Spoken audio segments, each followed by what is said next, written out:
So in the last lecture we have discussed about the resultant vertical thrust.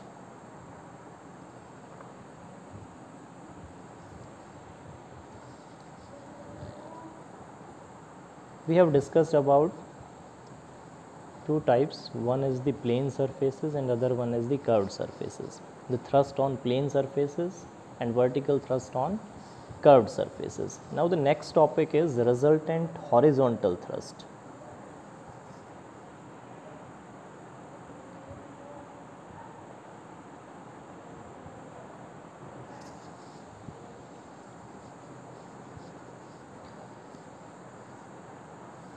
If we consider a plane surface in a fluid,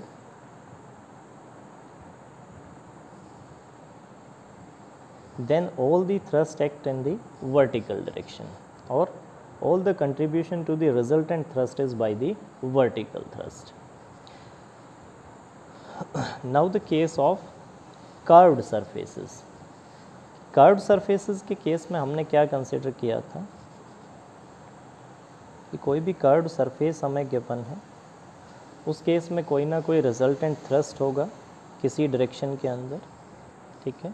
उसका सिर्फ vertical component हमने consider किया था in the vertical direction by considering a imaginary cylinder of the superincumbent liquid covering the curved surface.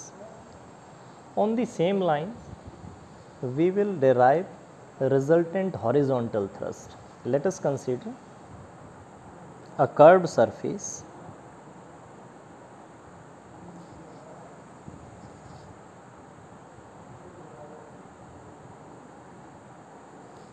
say namely A, B, C, some K, कुछ और points अगर आप लेना चाहें से D, ठीक है। This KABCD is a curved surface in equilibrium under the effect of some forces. One of the forces we have discussed is the vertical thrust, weight of the surface, ठीक है। Now consider a horizontal cylinder or consider the projection of this curved surface on a vertical plane, ठीक है। इस तरह से कोई vertical plane है, उसके ऊपर हम इसकी प्रोजेक्शन कंसिडर कर रहे हैं और आप उसको इसी तरह से ये कह सकते हैं कि horizontal cylinder with one of the cross sections as a plane surface, ठीक है। अब कोई कर्व्ड पार्ट नहीं, ये प्लेन फेस हमें लेना है, that is the projection of this surface on a vertical plane. Say this is some A dash, B dash, C dash and D dash, ठीक है। Join all the points of this cross section horizontal to A dash to this. So this will form a cylinder with two cross sections A dash, B dash, C dash and D dash, and so is ABCD. Now this cylinder of fluid, ठीक है। अब हम सिर्फ इस surface की बात नहीं कर रहे, हम इस पूरे फ्लूइड सिलेंडर की बात कर रहे हैं, इज इन इक्विलिब्रियम, ठीक है। This is a part of the fluid, ठीक है। This is a surface immersed in the fluid, ठीक है, is in equilibrium. So this whole part, this cylinder of fluid is in equilibrium under the effect of following forces, ठीक है। जो last discuss हमने किया था, one is the weight of this cylinder acting at its centroid in the vertically downward direction, फिर कुछ vertical thrust होगा, ठीक है। इसी तरह से कुछ horizontal forces होंगे, ठीक है। क्या क्या horizontal forces हैं? इस surface के ऊपर हमारे पास जो fluid reaction करेगा, ठीक है, क्योंकि इसका अपना weight है, तो fluid कोई ना कोई thrust लगाएगा उस weight को balance करने के लिए, that is in any arbitrary direction r, in any arbitrary direction of magnitude say r, ठीक है। इस R को हम क्या करेंगे, हॉरिजॉन्टली रिजॉल्व करेंगे, that contribute to the horizontal thrust, और वर्टिकल थ्रस्ट का हमने कंपोनेंट ले लिया पहले केस में, that is in the resultant vertical thrust, तो उसको हम यहाँ कंसिडर नहीं करेंगे, सिर्फ हॉरिजॉन्टल कंपोनेंट्स की हमें बात करनी है, ठीक है। One is the horizontal component of reaction on this curved surface. ठीक है, horizontal component of this fluid cylinder is in equilibrium under the effect of following forces. वहाँ vertical forces को हम छोड़ रहे हैं, सिर्फ horizontal force को consider कर रहे हैं. All the horizontal forces will compensate each other, और इसी तरह से in equilibrium all the vertical जितने भी आपके पास forces हैं वो भी एक दूसरे को compensate कर लेंगे. So horizontal forces are, first is the horizontal component of reaction are on the surface KABCD and will act along AA dash or parallel to AA dash. Second one is the force of the fluid on this plane surface. Second one is the thrust on plane surface A dash, B dash, C dash and D dash. ठीक है. Now, since the fluid cylinder is in equilibrium, horizontal forces will compensate each other. तो इस curved part के ऊपर जो reaction था उसका जो हॉरिजॉन्टल कंपोनेंट होगा that will be equal and opposite to the thrust on this plane surface. ठीक है. So horizontal component of reaction R और horizontal thrust on this curved surface KABCD will be equal to the thrust on A dash, B dash, C dash and D dash. ठीक है. इस derivation को समझिए आप. हमने क्या किया, एक कर्व्ड सरफेस हमें गिवन था, इसके ऊपर हमें हॉरिजॉन्टल थ्रस्ट निकालना था. इसके ऊपर कुछ वर्टिकल फोर्सेस काम कर रहे हैं, कुछ हॉरिजॉन्टल फोर्सेस काम कर रहे हैं, उनका रिजल्टेंट हमने मान लिया सम R. ठीक है. यहाँ वर्टिकल थ्रस्ट की हम बात नहीं कर रहे, पहले टॉपिक में हमने इसको डिस्कस कर लिया था. ठीक है. यहाँ सिर्फ हॉरिजॉन्टल कंपोनेंट की हम बात कर रहे हैं, तो R को हमने हॉरिजॉन्टली रिजॉल्व कर दिया. तो A डैश के अलोंग कोई ना कोई थ्रस्ट का कंपोनेंट काम करेगा, that is the horizontal thrust. इसी तरह से ये जो फ्लूइड सिलेंडर हमने कंसिडर किया है is also in the equilibrium. ठीक है, with respect to the fluid in it. So next is the horizontal force. इस तरह से ये हमारे पास फेस है, प्लेन सरफेस. प्लेन सरफेस के ऊपर फोर्स कहाँ काम करेगा, vertical to the plane and away from the fluid. ये फ्लूइड इसको इस तरह से फोर्स करेगा. ठीक है, that is the horizontal thrust on this plane surface. So these two forces acting equal and opposite to each other.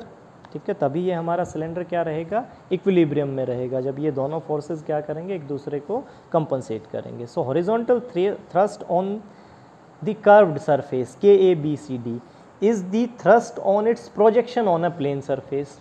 तो अब कोई भी कर्व्ड सरफेस अगर हमें गिवन है, उसको हम एक इस तरह से वर्टिकल प्लेन उसके एक्सिस के परपेंडिकुलर उसके ऊपर अगर प्रोजेक्ट कर दें, that gives a plane surface. और प्लेन सरफेस के ऊपर हमने थ्रस्ट निकाल रखा है.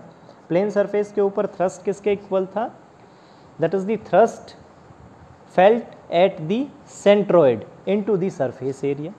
जैसे मान लीजिए अगर ये हेमिस्फेरिकल बॉल था किसी भी इस तरह की डायरेक्शन के अंदर, तो इसको जब आप प्लेन सरफेस के ऊपर प्रोजेक्ट करेंगे तो आपके पास प्रोजेक्शन क्या आएगी, एक सर्कल या सर्कुलर प्लेन. ठीक है, तो उसका centroid is the centre of the circle. ठीक है, and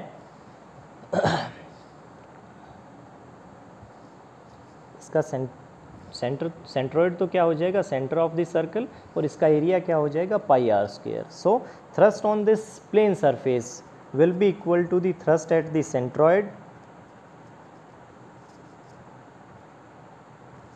into the surface area of this plane surface.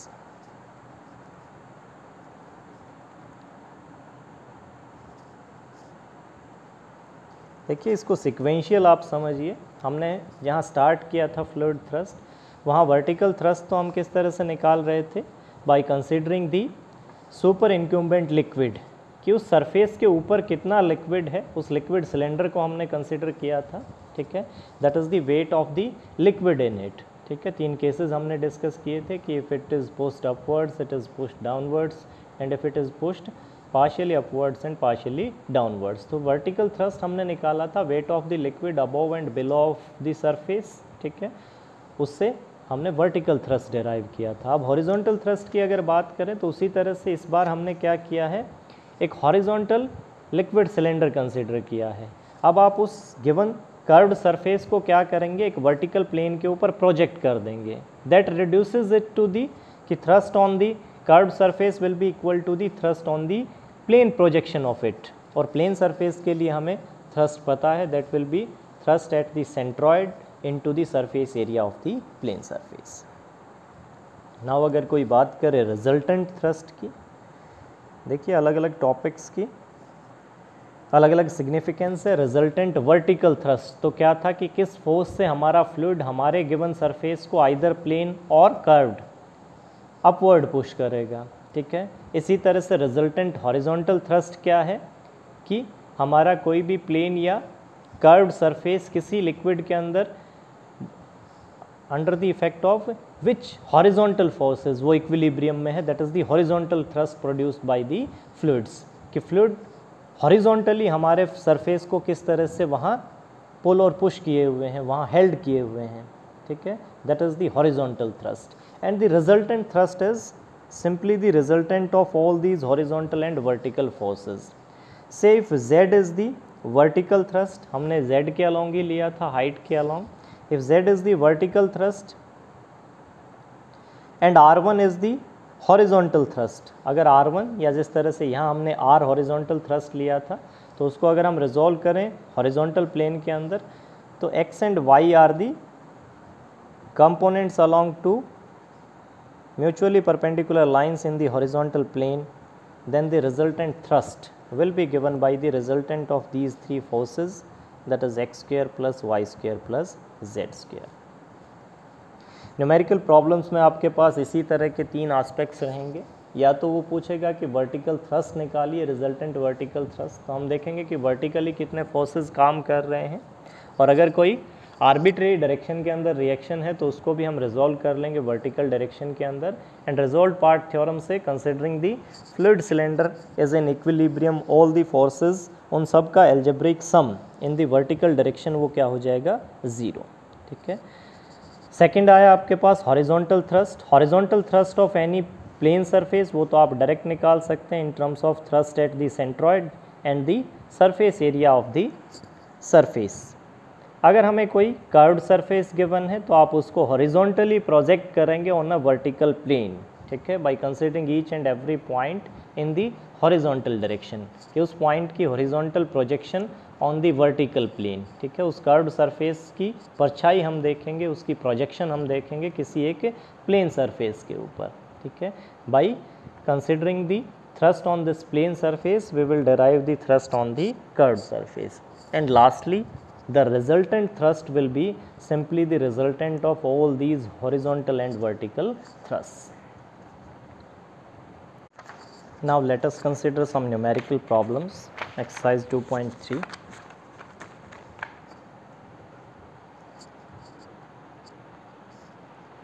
We are given with the right circular cone filled with liquid is held with its axis vertical. Prove that the horizontal thrust on half the curved surface cut off by a plane through the axis when the vertex is upward is twice than when the vertex is downwards, ठीक है।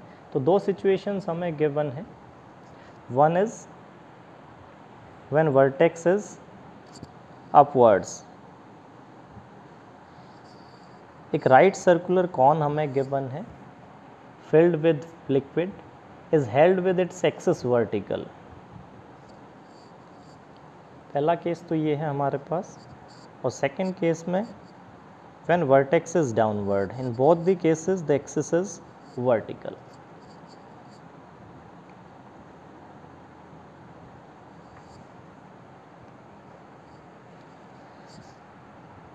Prove that the horizontal thrust on half the curved surface, सिर्फ हमें क्या करना है, half of the curved surface, ठीक है। उस कॉन को हमने क्या कर दिया है, हाफ में कट कर दिया है, through a plane through the axis, इस एक्सिस के थ्रू हमने क्या किया, उसको एक प्लेन से कट कर दिया। आपने उस कॉन को इस तरह से बीच से एक प्लेन सरफेस से क्या कर दिया, कट कर दिया, ठीक है।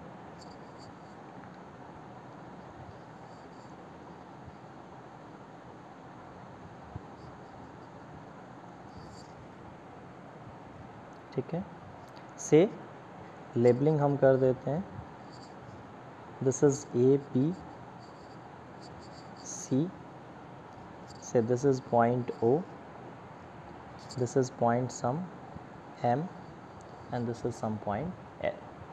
Okay, let us consider these two perpendicular directions. इसको आप 3D में देखना, say this is X, this is Y and say along height it is Z. Clear है? इसके ऊपर हमें क्या निकालना है, prove that the horizontal thrust, हमें हॉरिजॉन्टल थ्रस्ट कंसिडर करना है, ठीक है। हॉरिजॉन्टल थ्रस्ट की अगर बात करें तो अब आप हाफ ऑफ द कोन को देखिए, ठीक है। हाफ ऑफ द कोन हमारे पास क्या है, ये जो सरफेस है, ये जो कर्व्ड पार्ट है, ठीक है। अभी अभी हमने क्या किया था, उस कर्व्ड सरफेस को प्रोजेक्ट कर लिया था किसके ऊपर, एक प्लेन सरफेस के ऊपर, ठीक है।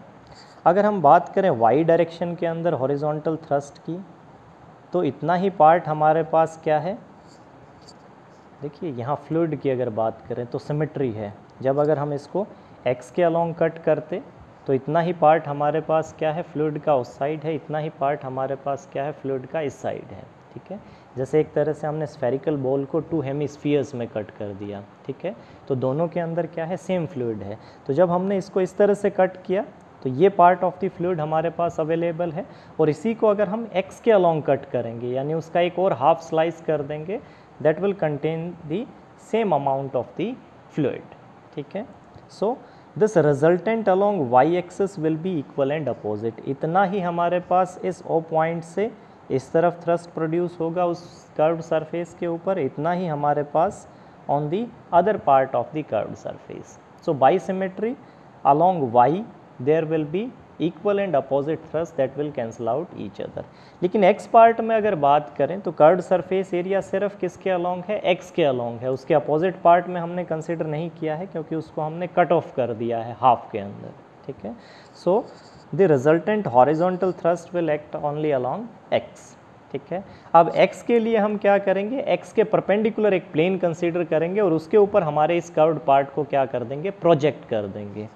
अब अगर इस कर्व्ड पार्ट को हमने प्रोजेक्ट किया इस वर्टिकल प्लेन के ऊपर तो हमारे पास ये ट्रायंगुलर प्लेन आ जाएगा, दैट इज LCM।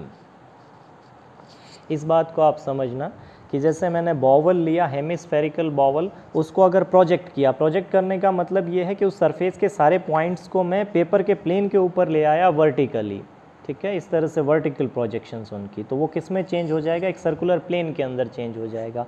इसी तरह से अगर मैं होलो सिलेंड्रिकल सरफेस को अगर प्रोजेक्ट कर दूं तो सिर्फ मेरे पास ये सर्कुलर रिंग आ जाएगी।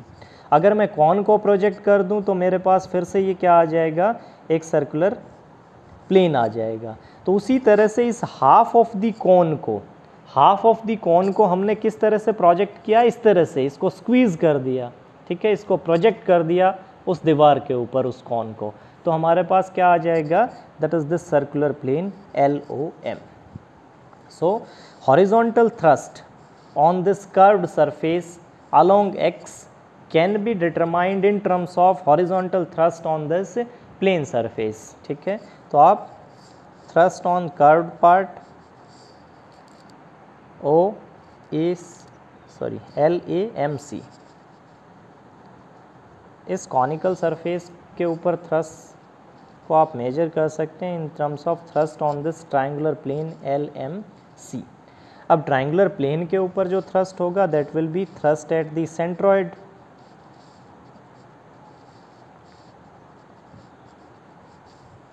ठीक है, इनटू द एरिया।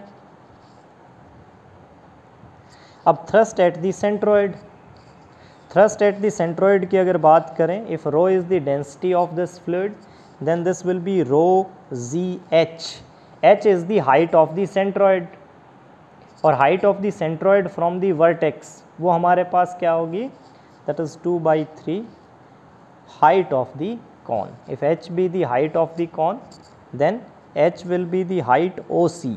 और किसी भी ट्राइंगल के अंदर हमारे पास सेंट्रॉइड कहाँ होता है या सेंटर ऑफ ग्रेविटी कहाँ होता है? At the centroid, and centroid is at the depth 2/3h from the vertex and 1/3h from the base.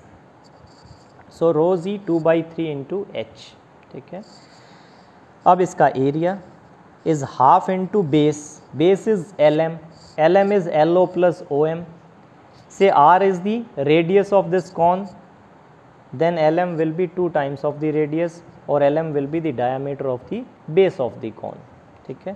Half into base into height. Height is again h. ये तो था पहला केस. जब इसको invert कर देंगे तो सिर्फ डिफरेंस क्या आएगा? सेंट्रोइड के ऊपर. एरिया वही रहेगा, प्रोजेक्शन वही रहेगी, सिर्फ सेंट्रोइड अब इस फ्री सरफेस से, यहाँ सेंट्रोइड फ्री सरफेस से कहाँ था?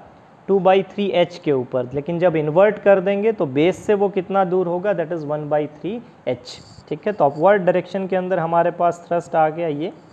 जब डाउनवर्ड डायरेक्शन की बात करेंगे कि हमारा वर्टेक्स क्या है? डाउनवर्ड डायरेक्शन के अंदर है, then this thrust will be again rho g h. h is the height of the centroid, that is now 1/3h into area is again half into 2r into h. अगर इसके ratio की बात करें तो बाकी की सारी टर्म्स आपकी एज इट इज़ हैं. The ratio is 2/3 is to 1/3, that is 2 is to 1. So this is twice in case when the vertex is in upward direction. ठीक है. is from when the vertex is in the downward direction. Thrust in this case will be twice as in this case. ठीक है. that is 2 is to 1. यहाँ हमने horizontal thrust निकाला, that is this quantity. इस case में हमने horizontal thrust निकाला, that is this quantity. तो इनका रेशियो क्या है? twice as in case when vertex is in upward direction. Next is a hollow right circular cylinder is filled with liquid and is held with its axis horizontal. Find the magnitude and the line of action of the resultant thrust on half the cylinder, on half the curved surface of the cylinder, cut off by a vertical plane through its axis. इस बार हमें क्या given है?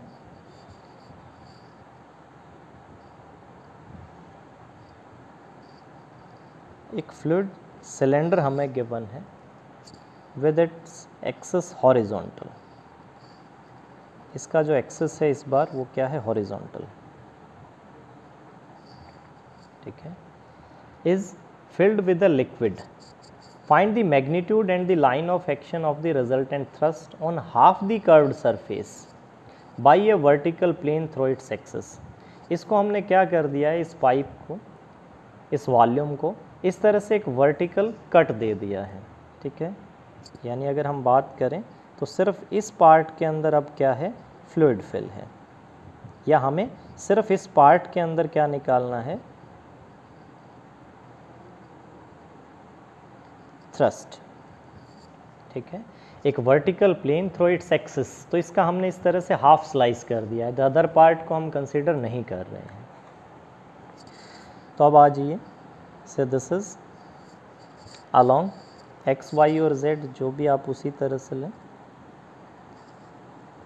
This is the x component, this is y component and this is the z component. ठीक है. अब देखिए, जब हम बात करेंगे x कंपोनेंट की, that will be the horizontal thrust perpendicular to the face. यहाँ हम इसकी लेबलिंग कर देते हैं, that is A, B, C and D. इसको 3D में समझना आप. ठीक है. इस तरह का हमें एक हाफ सिलेंडर गिवन है. ठीक है. क्योंकि हमने उसको एक प्लेन से कट कर दिया है, that is through its axis vertically. ठीक है. तो इस तरह का एक हाफ सिलेंडर हमें गिवन है. तो वहाँ हम फेस ABCD की बात कर रहे हैं, जो इस हाफ पार्ट के अंदर जो रेक्टेंगुलर प्लेन होगा. ठीक है. तो इसका जो x कंपोनेंट होगा that will be normal to this face, ठीक है। x component will be along the perpendicular to ABCD, ठीक है। अब ABCD वही प्रोजेक्शन की अगर हम बात करें, इसको इस हाफ ऑफ द सिलेंडर को हमने प्रोजेक्ट किया तो कहाँ आ गए हम, इस रेक्टेंगुलर प्लेन ABCD के ऊपर, ठीक है। और इसके ऊपर जो आपके पास थ्रस्ट होगा that will be normal to the rectangular plane ABCD, और रेक्टेंगुलर प्लेन के ऊपर जो आपके पास थ्रस्ट होगा is given by the thrust at the centroid into area of this surface. Now thrust at the centroid will be rho, z and h. H is the height of this. Height is half of this distance, and if we consider r as its radius or 2r as its diameter, so this height or depth of the centroid will be r, ठीक है, into the surface area. Now surface area will be, एक तरफ तो हमारे पास ये length है that is 2 times of the radius 2r into the length of the cylinder, उसको आप L या H जो भी कंसिडर करना चाहें, से दिस इज L, ठीक है। नाउ अगर y कंपोनेंट के अलोंग बात करें, ठीक है, तो y कंपोनेंट के अलोंग किसी भी पॉइंट के ऊपर हमारे पास इक्वल एंड अपोजिट थ्रस्ट होंगे, क्योंकि अगर हम इसको इस तरह से वर्टिकली कट करें तो दोनों पार्ट्स में हमारे पास क्या रहेगी, सिमेट्री रहेगी, सेम फ्लूइड रहेगा, उतना ही फोर्स हमारा प्रोड्यूस करेगा ये फ्लूइड इस पार्ट के ऊपर, उतना ही फोर्स ये फ्लूइड एक्सर्ट करेगा किसके ऊपर, द अदर पार्ट के ऊपर। तो बाई सिमेट्री अलोंग वाई जो हमारे पास हॉरिजॉन्टल थ्रस्ट है that will equal and opposite at each point of the surface, ठीक है। तो वाई के अलोंग हमारा कंपोनेंट क्या हो जाएगा, 0, ठीक है।